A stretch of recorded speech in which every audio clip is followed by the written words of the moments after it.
Hey everyone, thanks for joining us today. I'm Xandra, I'm the community manager for CharmVerse.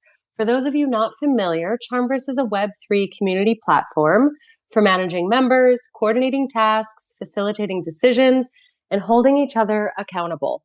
Members sign in with crypto wallets and gain access via community tokens and NFTs, and it brings together onboarding, payment management, proposals, project trackers, and data repositories all in one place. So again, thanks for being here. And today I'm joined by Ivan of Aragon. So hi, Ivan. Thanks for being here today and chatting.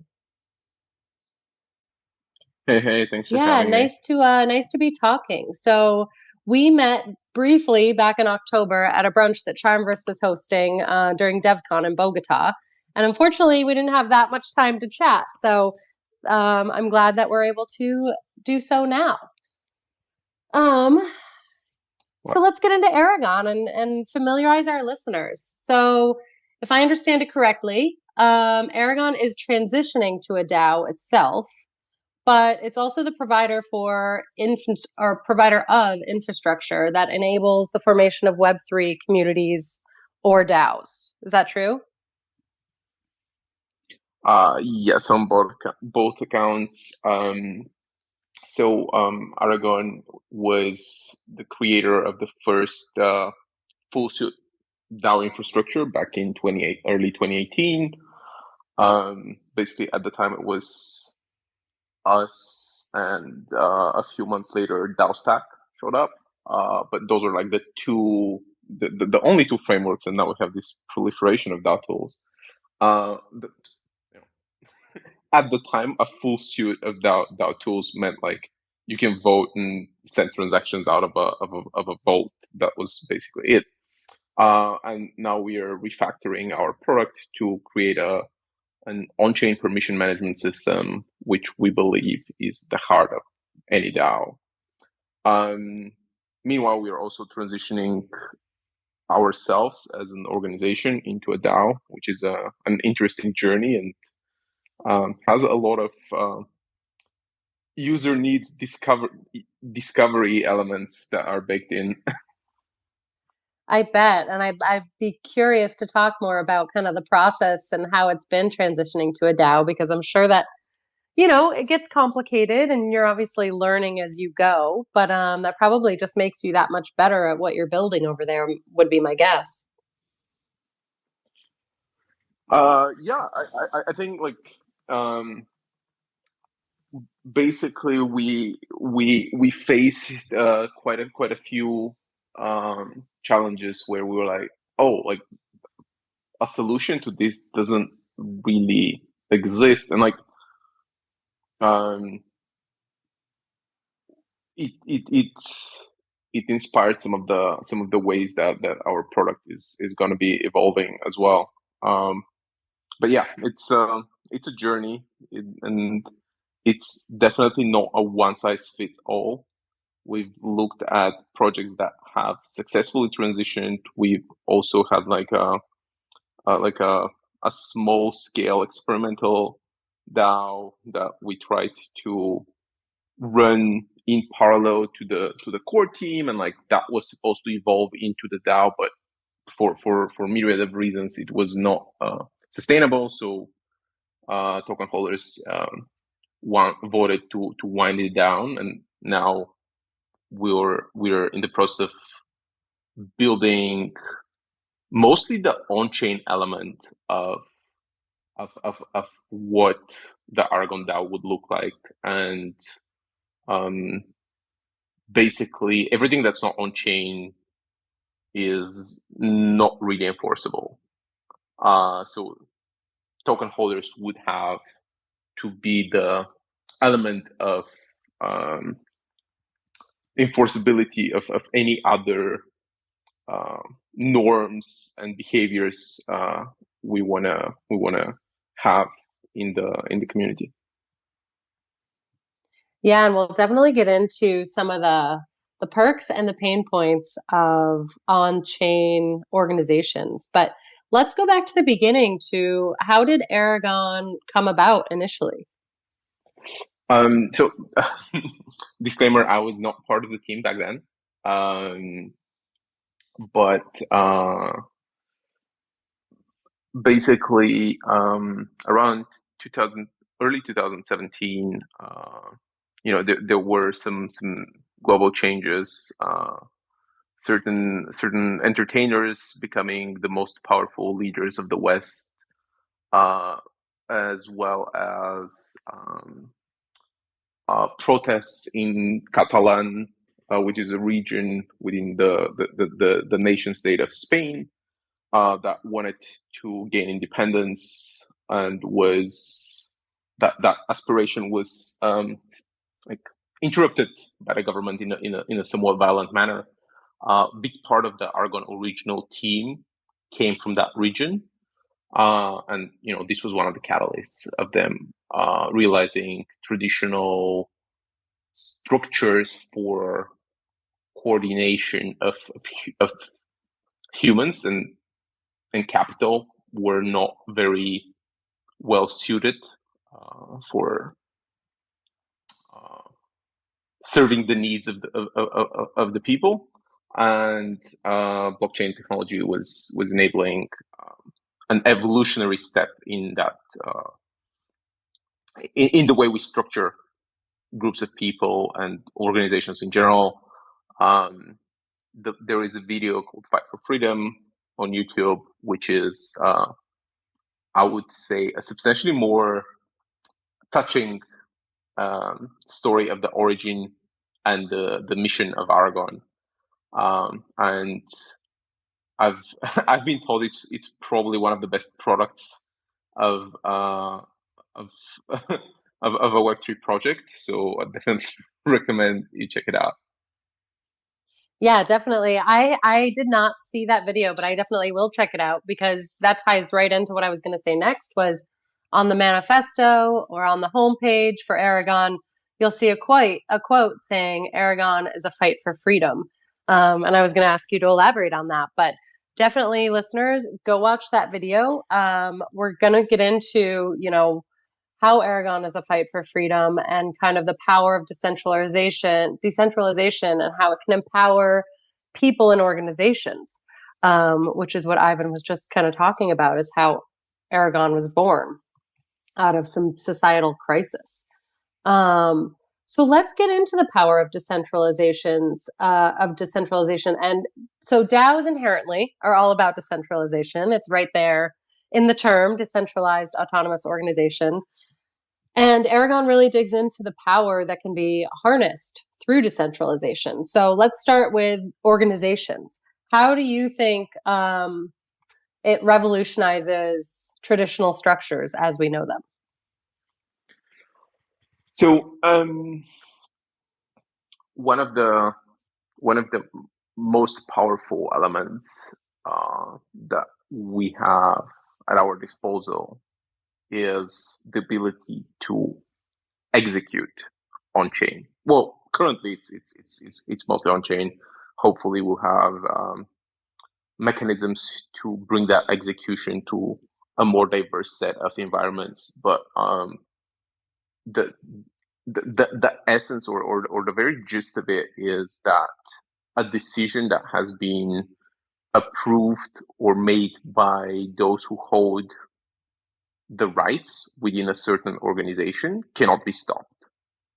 So you don't have a board or a manager who says like, oh, you've voted this way, but I don't like this outcome, so I'm just gonna rerun the vote or whatever, right? So this direct on-chain enforceability creates an environment where you have lower reliance on traditional ways of enforcing actions. So a few days ago, I tweeted out that basically in DAOs and in Web3, execution is enforced by code, and in the traditional world, execution is enforced by violence, which is legal contracts, the legal system, police, and ultimately the army, right? Like that's how you make sure that things that you've agreed with other parties actually happen. We reach an agreement, we usually sign a contract. If you break that contract, I go to court and I pursue the action we agreed on. And in on-chain organizations, you can do that directly through code, which is a substantially less expensive way of doing it. And you're eliminating that violent aspect that you're talking about, right? You have smart contracts that's automatically enforcing this. You don't need to go chase someone down and make it happen. Yeah, that's super powerful. No need to fly to the Bahamas to look for Sam. Right. So then, talking about smart contracts, so you have these decentralized organizations, but now we realize that we need to create these tools to then manage them, right? Which is what you're helping to do. Yeah. And, something that we've increasingly realized throughout the cycles is that we're building tools. So the decentralization in DAOs is intrinsic to those organizations running on public and decentralized blockchains.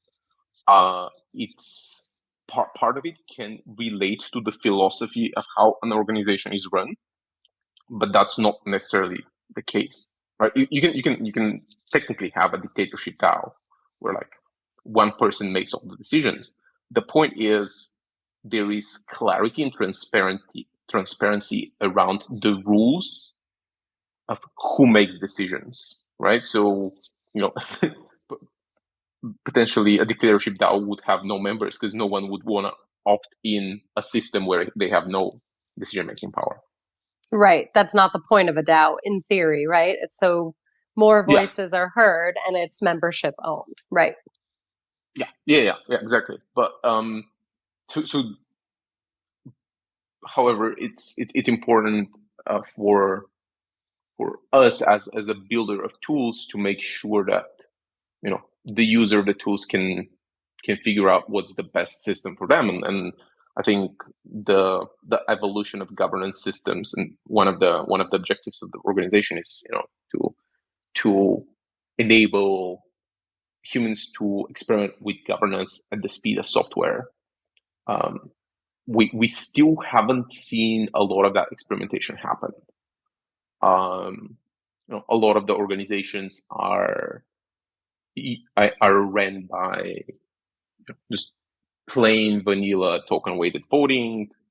There's some interesting ideas around identity and credentials and one person, one vote. But like we haven't actually seen any of that happen in scale. And I'm hopeful that we'll see some of that experimentation occur. And then ultimately, if a better governance mechanism emerges, it would gain adoption just on the merit of its success. Right. The more DAOs we have, right, the better we'll get at building these processes. And like you said, exactly. every DAO is different. I've been having series with different DAOs, impact DAOs, investment DAOs, and I love it because it really does show me just how different every DAO operates. It's case by case. I want to go back to the experimenting with governance at the speed of software. So you mentioned voting. Is it also like the ability to communicate or the submission of proposals? Like what else does that entail? So, it's actually voting is a somewhat narrow way of looking at it. It's to your point, it ties into how members coordinate in general. So this is how is a shared understanding of the world and the objectives set, and then how are decisions being made, which to your point, it touches on how is a proposal being put forward, how are changes to that proposal being discussed,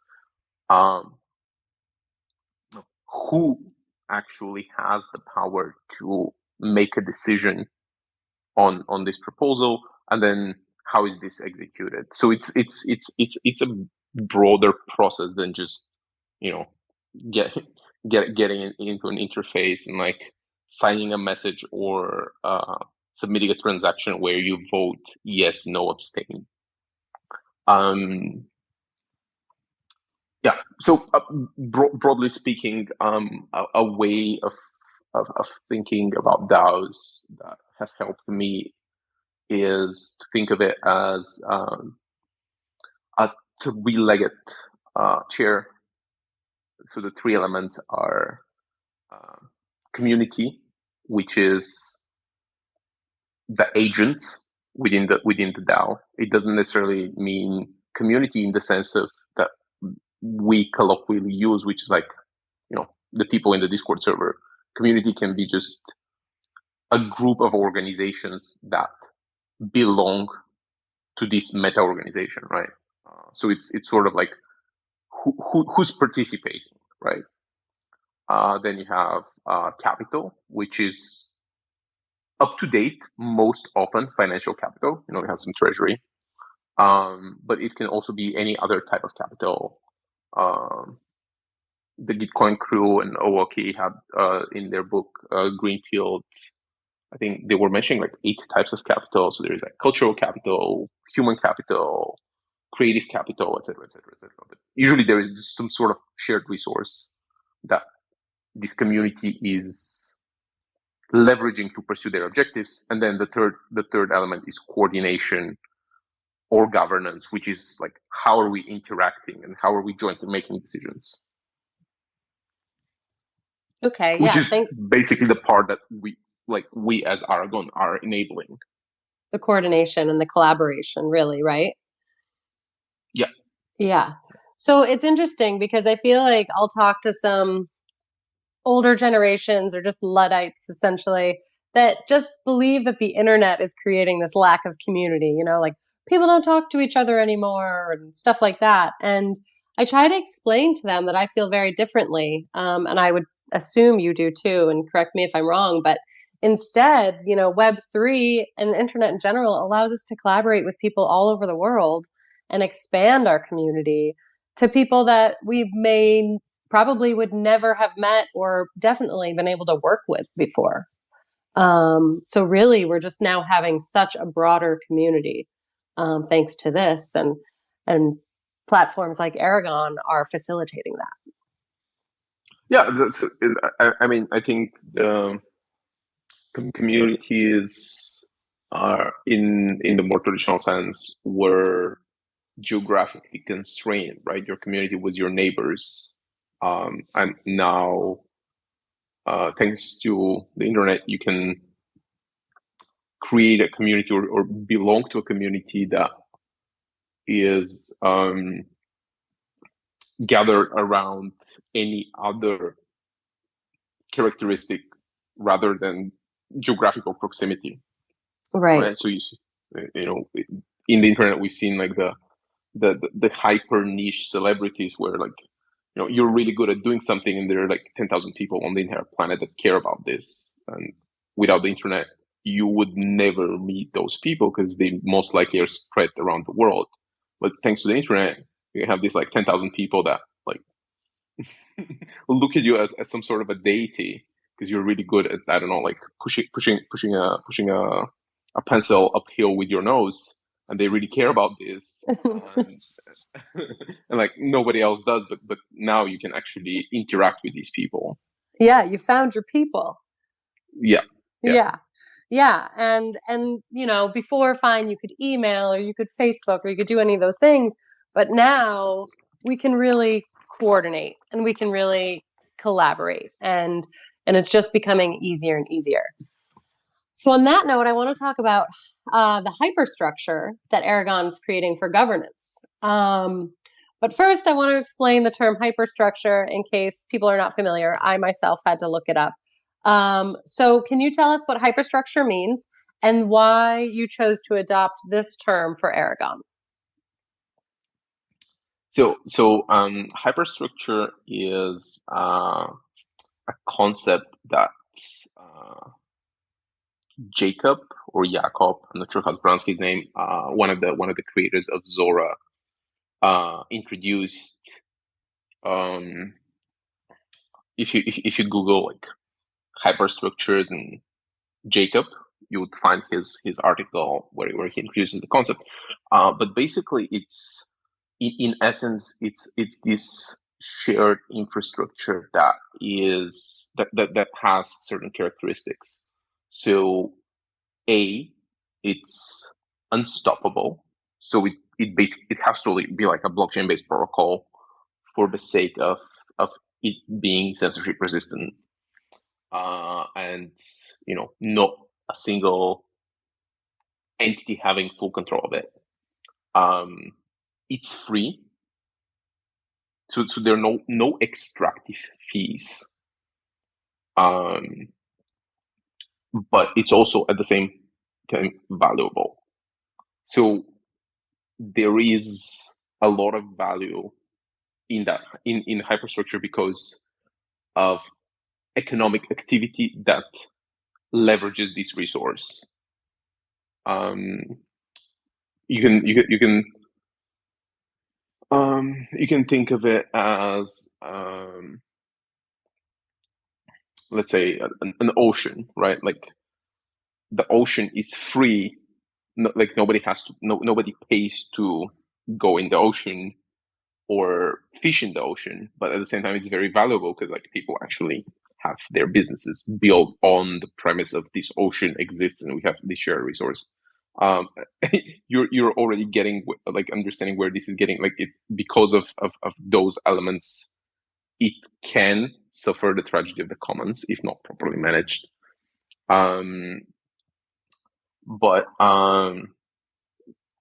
So let me just get back to it. So we said it's unstoppable, it's free, it's valuable. It's permissionless based, which ties a bit into the free, but it's a slightly different twist. It's not only free to use, but it also like anyone can access it, right? You cannot be prevented from accessing it. It's credibly neutral. So this is the point that I had earlier, where like if somebody wants to build a dictator DAO, they can, right? Like the protocol that we are building is not gonna enforce rules of how you should use it, and this is one of the elements of the hyperstructure. And then the other two characteristics tie into an important element of blockchain systems, specifically the crypto economic aspect of it. So there are built-in incentives for participants, which is called being expansive, and then also it's a positive sum environment, which means there are certain network effects, or it creates win-win trade-offs for participants. So, okay, go ahead. In essence, any protocol that fits the bill can become a hyperstructure, but it's very likely that for specific functions there would be one hyperstructure because of the network effects that are inherent with this sort of protocols, right? So in essence, if if every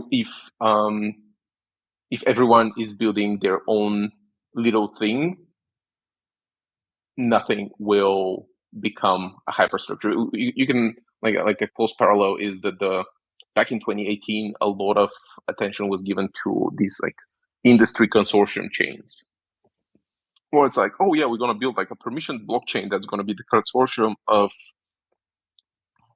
I don't know, like toothpick manufacturers in North America, right? And then because you end up having a lot of those pop around, none of them actually gathers network effects, which is why a hyperstructure has to be free, right? At the moment you start having some sort of extractive tax on it, members can just fork it and Right. move their activity. Okay. So as far as a hyperstructure and how it pertains to Aragon, is this your permission management system? Yeah. So in essence, what we're building is a set of so it's a protocol that enables the attribution and revoking of a set of rules, which broadly mean you can you deploy your DAO, right? And your DAO is very simply an address and a set of rules associated with it. So that address can perform actions and hold assets. And the set of rules allow you to say who is allowed to perform actions and what actions are they allowed to perform. Which ultimately ends up being how any sort of organization is being defined, right? Like if you think of traditional organizations, your roles and responsibilities basically define what sort of actions are you allowed to do and what sort of information and resources you have access to, which can, in a hopefully near future, be encoded to a large extent. So the specific aspect we are handling is only the permission management, and to make it even more narrow, we're focused on the on-chain aspect of it, because we live in a physical world, so a lot of interactions that an organization needs would be off-chain. The point of an on-chain permission management system is to have the rules be encoded and on-chain, so that those rules can be censorship resistant and immutable, and only members can change them. Right. And So, that's for in the example, form of a smart contract, right? yeah. So, for Okay. example, one of the things that you can do is you can point at certain addresses or even certain contracts stating those addresses have the right to execute this type of interaction with this contract. So you can in essence create or give permissions to like a subset of members of your organization to publish articles on Mirror on behalf of the organization, right? Right. Like so they have the right to do that without having to go through the general governance process, right? So you don't have to publish an article, you don't have to submit a proposal and go through like a more the more conventional governance flow that we think of in the Web3 space. And like go through like time locks and takes you like half a month to publish something, right? So Right. you have this subset of addresses, and those might be contracts Right. that have this specific permission, right? They can't do anything else, but they can do this specific thing. And Right. this would So I'm the community manager. In the smart contract, it says your address is this role, and this role has the permission to do these things. Publish a blog post. So I don't need to go through. It kind of expedites everything and automates. Yeah, and at the same time, it enables the balancing of control, and so it provides freedom, but it also provides granularity of this freedom to like certain situations, right? Like we I mean we all experienced the we had this with sushi back in 2020. We had it with like a bunch of projects in between. Most recently, we had it with Sam, where like someone given too much freedom and no accountability can do a lot of damage Yeah, to a project or a community. So that's yes. why it's important to have this like compartmentalization. And the so why can this become a hyperstructure? This can become a hyperstructure because we are building a very small element of the entire value proposition, which basically means that we are relying on other teams and products to become the value proposition, right? So, the example I gave, like a specific address has the permissions to publish articles on Mirror. We're creating a communication, creating a blog platform is not something that we will do, right? It's like, okay, I'm interacting with another Web3 product. And this would enable the stacking of Web3 products to arrive at real world solutions, right? So you want to create a DAO that's like a writers collective, right? This is a specific use case. They have like certain needs. Aragon is just building the permission management system. There are other projects that are doing stuff like, collective text editing, Web3 native publishing, and all of that specific functionality is being built by other teams. We're just making sure that we are plugged in there. Right.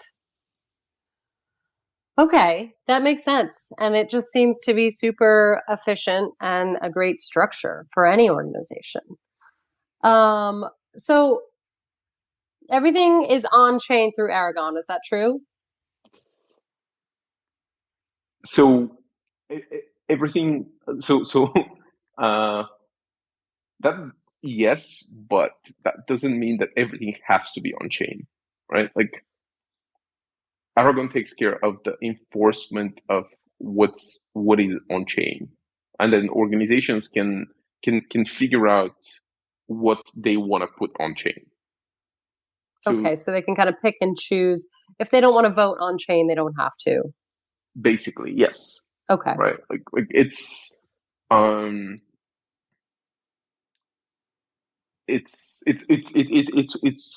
one against this like once again this like non-discriminatory element of certain things.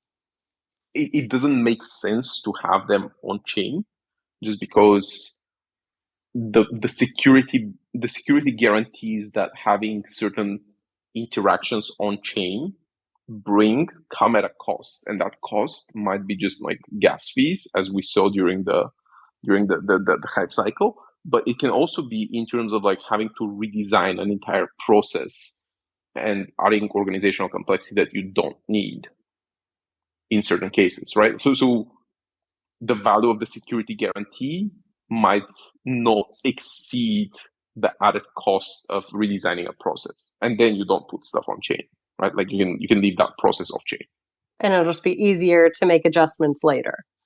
Yeah. Okay, that makes sense. Well, okay, so let's talk about some of the perks as well as the pain points of having an on-chain organization. Let's start with the good. What are some of the perks you would list? You mentioned security already. Yeah, so security, the censorship resistance, because a certain because certain rules and or assets are on chain, they cannot be changed by a single entity, no matter how powerful. Right? I mean, we've had the 51% attack thing, and it ended up not happening that often. Like 2017 and 2018, people thought like 51% attacks will happen all the time, and they're actually pretty rare, except Ethereum Classic that gets stacked like every other week.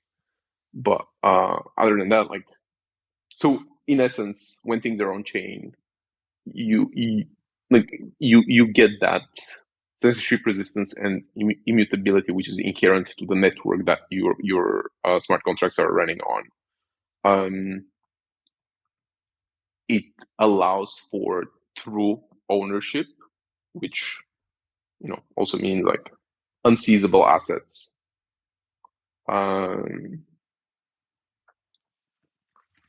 And another, so we have true ownership, we have censorship resistance, we have transparency,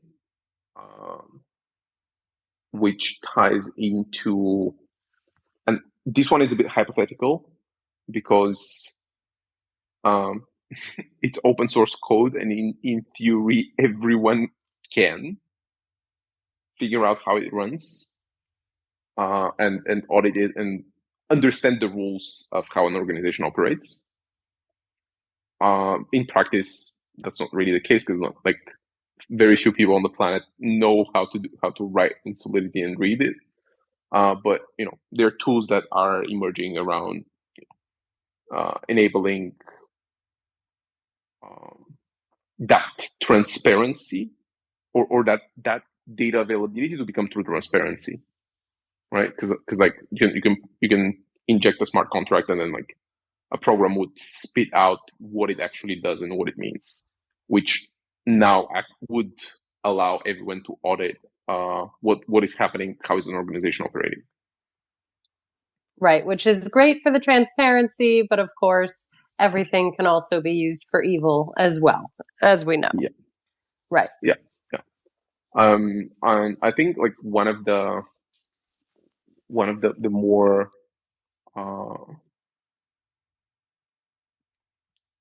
like thin threads that stream from this on-chain enforceability and the trustlessness is a trustlessness. It means you can start aligning incentives across agents that do not require pre-existing trust, right? Like and one of the first and most significant DAOs that we actually have through on-chain organization it's called Bitcoin. You might have heard of it. Yeah, I think I've heard that name before. Right, and so one of the most important elements there is that you have encoded incentives that make sure that every agent on the network, by being selfish, is doing what's best for the network. So basically in a prisoner's dilemma setup, where you have two options, like one is collaborate, the other one is deflect. What blockchain-based systems can do is make sure that the Nash equilibrium, so the best individual outcome is also the best collective outcome, which is a very powerful characteristic of on-chain systems. I like that. That's a great one, actually. So let's talk pain points. I mean, we talked a little bit about transparency being good and bad in a way. And earlier we mentioned that it can be more difficult to make changes because you've created this block, right? And now we need to go back and update it, and everything needs to be on chain and updated that way. But what are some other pain points? Sorry, that's my dog in the background. What are some other pain points that you've experienced or that you're trying to navigate? So one pain point that you touched upon, and I think is very important one, is this transparency, because we've already seen after a high profile member of the DAO being like, why did you vote a certain way, right? And so there are situations where you want transparency of the vote, right? Like the DAO that we're transitioning into will be governed by a delegate voting system. So if you're a delegate, if you're voting on behalf of other people, it's important for you to vote transparently. But Yeah. if you're in a system where people are just voting, expressing their own will, like maybe privacy of how they voted is important. So one of the and this is like a very pressing problem because of that, because of the fact how pressing it is. There are a lot of projects that are working on um, privacy preserving DAOs where the members are not public, and or the way votes are made are not public. Uh, the famous ZK stuff. Uh, Yeah. Were you at the DAO Fest event? I feel like I saw you wandering around in there, the Gather event, the Gather Town or whatever. Were you at that? yeah, yeah, Through DAO HQ? I Yeah, was there. I had someone come up to me at that asking about voting and if you could change through CharmVerse, if you could change the voting to be private. And at this point, you can't, but that's something that we're discussing because I think, like you said, I think that's important. If you have the delegation model, you absolutely want to make sure that delegate that's representing you is voting appropriately and as they promised. But if it's my personal vote in a DAO, I guess it depends on the vote, but I would think that there are definitely times that you want that privacy and you don't necessarily want to have that discussion afterwards of why you voted, what way, Yeah, and does it matter? It came out 30 to 70, and that's just how it is. So yeah, curious to see these projects that come out of this issue, and also how people feel about it. Do they want full transparency or not, or do they want more privacy? yeah. I think it's definitely something like it's a problem space where we'll see a lot of solutions emerge in the next year or so. We have like um ZK EVM developed by Polygon coming online. We have ZK Sync by Matter Labs. We have Aztec coming online. And we have Scroll, and there are like quite a few privacy preserving smart contract networks that are coming online, and they will enable a lot more um, optionality in how DAOs are being formed and governed. Yeah, I mean, you said you're kind of going through those growing pains of transitioning to a DAO, and that's I'm sure just bringing more to light as far as how you want to run your platform and everything. And the more prevalent the DAOs become, the more of these projects we're going to see, more of these tools that we're going to need. Um, it's really exciting. It's really exciting to see all these DAOs popping up and people adopting them, and I know there's a lot of skeptics out there as well, but we have a long way to go, and it's still relatively new. And the different voting mechanisms and how people are submitting proposals on chain versus off chain. There's a long way to go, but it's also really exciting. What are your thoughts Just on DAOs and the future of work? just something that I should definitely plug in, because we have an entire team a research team of 12 people, I believe, that is actually looking in like privacy preserving governance. So we are also working on that problem space internally. Fantastic. Um, yeah, yeah. Just had to say it. Like a big part Yeah, of my colleagues are absolutely. doing it. So, um, uh, and they're like substantially smarter than me as well. So I have to give them kudos. Yes, Um, no. Oh, good to note. I mean, it seems like you guys are coming up with new stuff all the time, so it's hard to keep up with. And I feel like I could so talk to you for 2 hours about what Aragon's doing over there. you asked about the future of work and DAOs. So I think one of the things that we had as a challenge in during the hype cycle was that there was this convolution of compensated work and community contribution, right? So there are a few problems with that, and there are also a few opportunities. So one problem is one person, like, given equal competency, right? One person working 40 hours a week is probably going to be more productive than four people working 10 hours a week.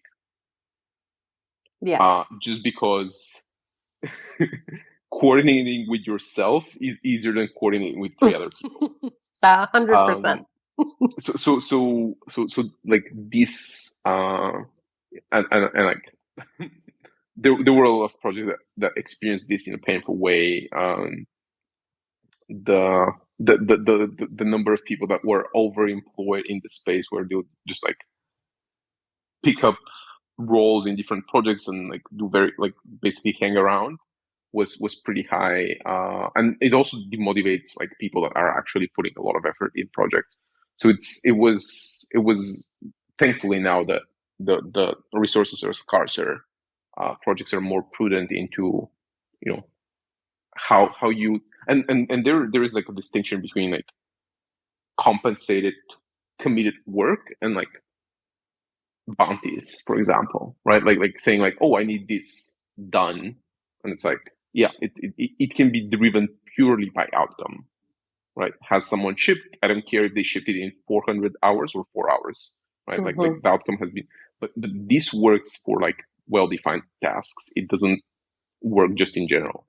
Um, and I think one of the big opportunities there is that through tokens, um, contributions can be compensated with equity. And I don't mean the financial instrument equity, I mean the concept of equity, right? Because you get shared economic upside and a say into the project that you're building, which, you know, like I mean, people that have received equity packages being part of startups are finding it very difficult to go back to like a corporate job where you're being paid only in cash. Yeah.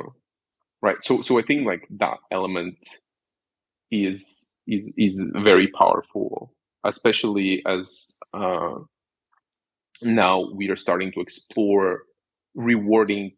You know, going back to the earlier conversation, we can reward different and other types of capital contributions, because despite raising interest rates, cash is still cheap compared to some other forms of capital that stakeholders can contribute.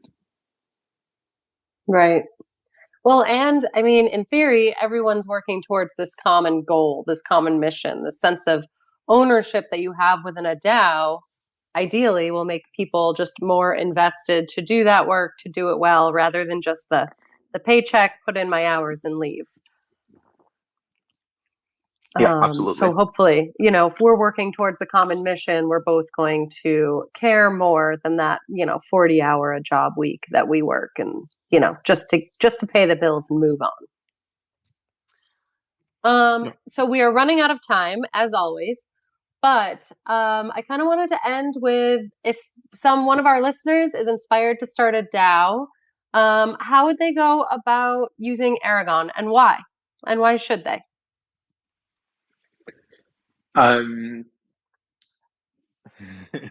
Good question. So depending on their timeline, if it's an urgent need, they can use our existing legacy product called Aragon Client, which is one of the most trusted code bases in this space, right? So Decentraland, Curve are built on that set of smart contracts. Lido is built on a fork of that, and Lido is securing 30% of all staked ETH on a fork of that smart contract base. So it's as battle tested as it gets. If they're capable and or willing to wait, we will be releasing the new version of the product around ETH Denver next year. So that's like end of February, beginning of March. And ultimately, like the main one of the main value propositions is this flexibility that the Aragon framework will allow. Because as I said, we're focused just on the permission management angle.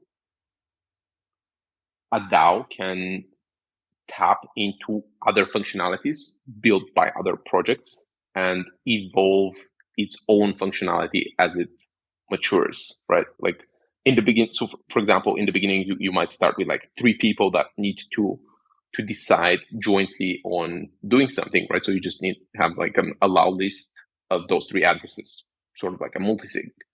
But at some point, you build a product, you start rewarding your early users with tokens, and you want to give them some decision-making power. You can like introduce that, right? So this flexibility to start an organization and evolve it as it matures is one of the main reasons to build an Aragon. Obviously, we'll have like a user-friendly interface where people that don't know how to code can launch organizations, and people that are more confident can also enjoy like direct access to both the code base and the plugins developed by other teams. Awesome. Listeners, if you're interested, you can start using Aragon today. However, if you have some patience and a little time, the new program's coming out. You said February or March, right? 2023? Yeah, like we want to launch at in Denver, which is end of February. So starting in March, you should be able to use it. Also, I mean, obviously, as with any new product launch, we'll be very excited to help those that are starting to use it. So, right, like if you're happy to help, if you're willing to wait, you probably get like better support from our team. Right. Yeah, because it's always the best feedback. It's the best way to build is getting feedback from users and kind of figuring out what people need and all that stuff. So if you can wait, the new program sounds like it's going to be pretty awesome and some special treatment coming your way. Please give Ivan a follow. You can click right on his PFP here on Twitter and give him a follow. If you want to check out Aragon, it's aragon.org online. Give him a follow. The manifesto, everything online. So much information. Great product they are building over there. So you should definitely check it out. Ivan, again, it's been a pleasure talking with you, and I'm really glad that we could reconnect. It's been an absolute pleasure. Thanks for having me. And yeah, I mean, have to mention, once we get to that new product launch, we should chat to figure out how we can plug in CharmVerse into it.